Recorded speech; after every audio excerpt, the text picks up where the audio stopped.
There we go. So look, this intro, it got a little longer than I was planning on doing it. I was planning on doing like a 30-second intro talking about the old series, Classic Who, how it got cancelled, and then how New Who came back up. But I sort of blabbered on for a bit, so it goes on for quite a while. So if you want to skip all that dumb stuff, if you don't care about fucking 70s television, go to this time frame and you'll skip straight to the reviews. If not, then get ready for a history lesson, kiddo. Picture this. You're a British kid in the 1960s. You run your way home from school in your mum's car, and she turns around to you and says, Oi, Guff, it's that new science fiction show on the telly tonight, innit? Would you like to watch it with me? Being a British kid in the 1960s, your only real hobbies are kicking a ball at a brick wall and racism, so naturally you say, yeah, why not? What you didn't realise, however, is that the very show you would be watching would become a staple of modern sci-fi and would grow to be one of the most successful TV shows of all time.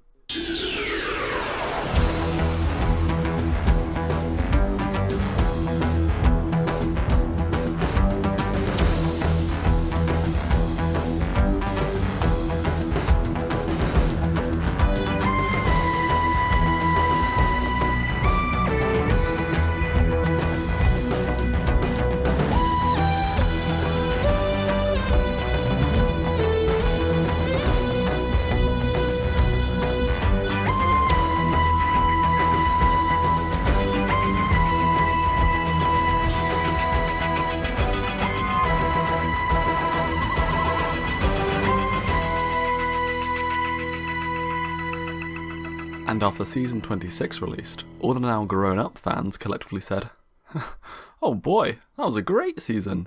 Can't wait to see what happens next season, right guys? Guys? Some of there's danger, some of there's injustice, and somewhere else the tea's getting cold. Come on, Ace, we've got work to do.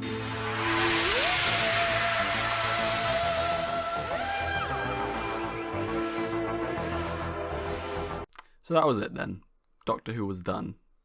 Besides a failed reboot in 1996 with a weird American movie thing. Anyway, it seemed that Doctor Who was now a joke. A dead joke. And most people assumed it would stay that way. That was until 2005, when something fantastic happened. Do you want to come with me? Rob! That's more like it.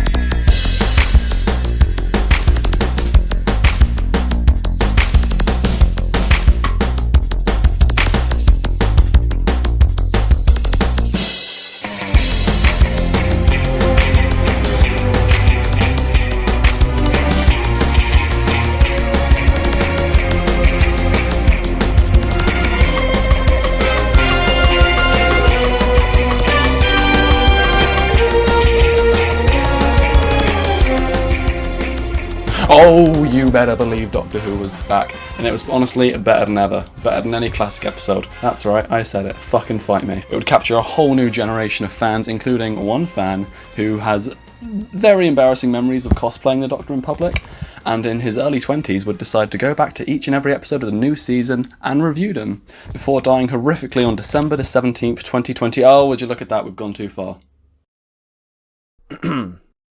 A few quick things to note about these reviews. Okay, whilst there was a lot of on-set drama, and a lot of the actors are kind of assholes, I'm not going to be including that in my reviews or my thoughts really, simply because that there's been people who have done videos and that kind of stuff, people who have done videos on the behind-the-scenes stuff, and they're much better than this one. I'm just going to be focusing on stuff like character, relationship themes, all that dumb stuff you didn't learn in film school. And, look, I cherish these characters and stories, and I'm not going to let some fucking actors or producers ruin that for me. Also, I've watched these episodes, in indescribable amount of times, 10, 20, 5,000. So nostalgia's going to play a big part in this, but to try and counteract that, I'm going to be watching with my friend Morton, who has never watched the show before. Say hi, Morton. Fuck you, bastard. What a great guy. Just a shining gemstone. I'll make sure to give his thoughts after I've given mine, and with all that out of the way, let's get started with the first episode.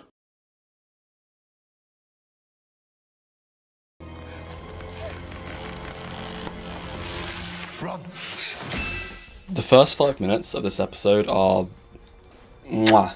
First off, we get an introduction to our main character.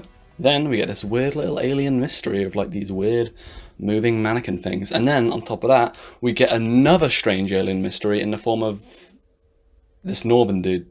Honestly, I don't blame Rose for being a bit weirded out. I don't really talk to Northerners either. Seriously though, this little opening montage we get of Rose's day-to-day life, the basement scene, and then the chase is the perfect way to start an episode. A little bit later on, we see Rose and the Doctor's paths cross again, and without anything being like explicitly said between the two, we completely get Rose's desire to like follow this guy, follow the mystery, anything to escape this strange existential hellhole she's in of sleep, work, eat, sleep, work. I mean, can you imagine that being your life?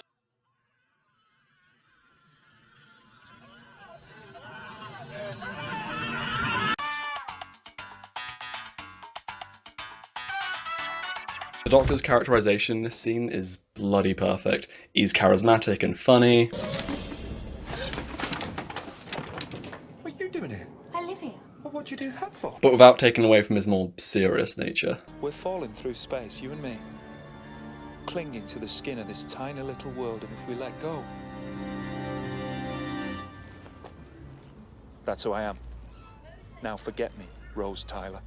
The next 5 minutes or so is maybe my favourite little bit in the episode. I don't really know why, I just think it's kind of fun. It's a little investigation side plot with Rose trying to like figure out who the Doctor is and looking him up online. I don't know, dude. I just like it. It's kind of creepy in a weird way. I really like the tone. It sort of likens him to like a weird, mysterious man in black or even like a Grim Reaper-esque figure. Although, one thing to mention is the tonal shifts from moments like this. There's one constant companion. Who's that? Death. To moments like this.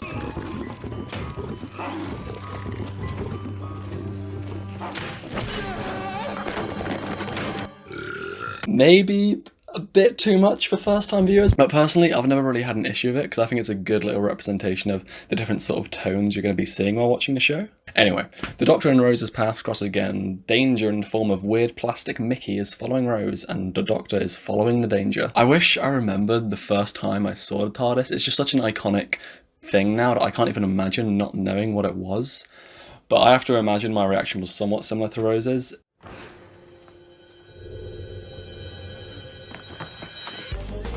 This scene, it gives me goosebumps every time, still to this day. The holding off on showing the actual inside, just seeing Rose's reaction, building up with the beautiful, the swell, the orchestral swell of the Murray Gold music. It's possibly my favourite scene in the whole episode. It's gonna follow us. The assembled hordes of Genghis Khan couldn't get through that door, and believe me, they've tried. Now, shut up a minute. The following scene at the Thames is another great scene for both Rose and the Doctor. We see a little conflict between the two. Look, if I did forget some kid called Mickey... Yeah, he's not a it's kid. because I'm busy trying to save the life of every stupid ape blundering about on top of this planet. All right? All right. All right. All right. All right. All right. Yes, it is. And it's nice to see Rose not just, willfully just, go along with it all. She's she's arguing with the Doctor and it's great. But ultimately they figure out where the Nestine is and they go running off together.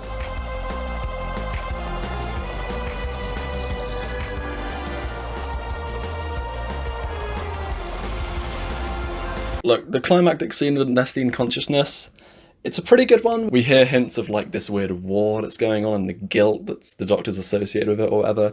And I do like this final scene, but in my opinion, some of the dialogue hasn't aged that well. Got no A-levels, no job, no future. But I tell you what I have got.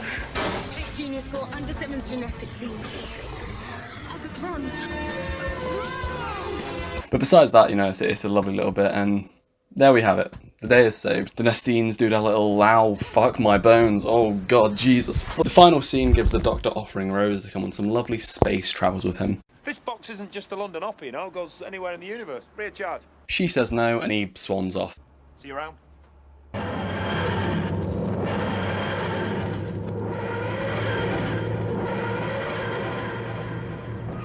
Then he comes back, and he offers her for some lovely time adventures. Did I mention it also travels in time? She says no, and he swans off again. The end. Can't just go swanning off. Yes, I can. Here I am. This is me, swanning off. See ya. Okay, but no, seriously, this last scene is a sweet little one, you know, I think everyone likes it. But you do have to feel a little sorry for Mickey. He's not had a great day. So Rose runs off in the TARDIS and the Doctor, and boom, out they go in adventures in time and space. So the episode overall, it was pretty damn good, isn't it? I think this episode does a good job introducing us to the characters, you know, Rose, the Doctor, and their sort of relationship we're going to be seeing throughout the series. I think the Autons are a pretty decent villain to start with, although the classic Autons are scarier and kind of better, don't at me. But I'm going to be honest, I've never really been captivated by the Auton aspect of the whole mystery thing. The interesting stuff in this episode is Rose investigating the Doctor and both in a meeting. I don't think nobody really watches this episode for the weird wedding dress shop dummies and the villain that looks like my big toe. But yeah, regardless of the meh antagonists, I really like this story. I mean, at the end of it, you're always wanting to see more. Whenever I see Rose run off and I hear the theme tune playing, I want to keep watching, and hey, ain't that what a pilot's supposed to do? Now I bet all you little gooseberries out there are wondering what my good friend Morton thought. Well, why don't we ask him? Morton too thought this episode had a really interesting way of introducing the characters. By the end of the episode, he wanted to know more about the Doctor, and even Rose, he just wanted to know more about her character. And, well, lucky for him, we're gonna fucking find out. Something I didn't mention in my thoughts, but Morton did, was CGI. Now, don't worry, he liked the CGI. It might sound a little confusing, but he said it felt kind of nostalgic, despite the fact he'd never actually watched Doctor Who. He said the sort of quaint and bad 2005 CG was just nostalgic and quaint, in a way. Okay, I think that's about it for what he thought. And his favourite part was the trash can CG monster. Episode 2!